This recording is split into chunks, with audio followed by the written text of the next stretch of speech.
ప్రైస్తులాడ్. దేవుని నామానికి స్తోత్రాలు. ప్రియమైన సహోదరి సహోదరుడా, ధైర్యంగా ఉండండి. మన ప్రభువైన యేసుక్రీస్తు వారు పరలోకమందును భూమి మీదను సర్వాధికారం కలిగిన దేవుడని వాక్యము సెలవిస్తుంది. ప్రతిరోజు మనము దేవుని పాదాల చెంత ప్రార్థిస్తూనే ఉండాలి.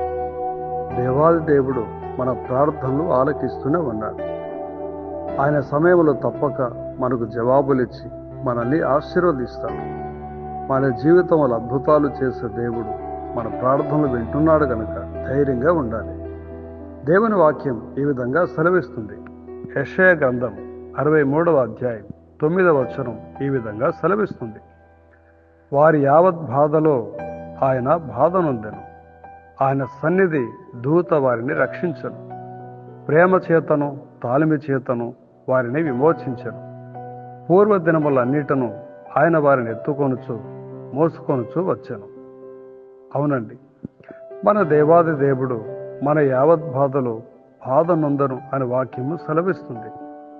ఆయన దూత మనల్ని రక్షిస్తుందని వాక్యము సెలవిస్తుంది.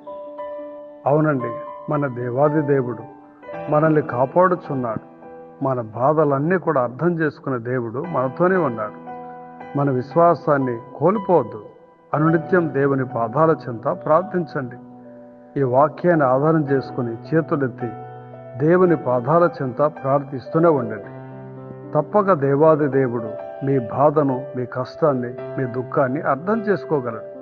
మీ కన్నీటి బాష్ప బిందులు తుడిచి మీకు సంతోషాన్ని, ఆనందాన్ని అనుగ్రహిస్తాడు.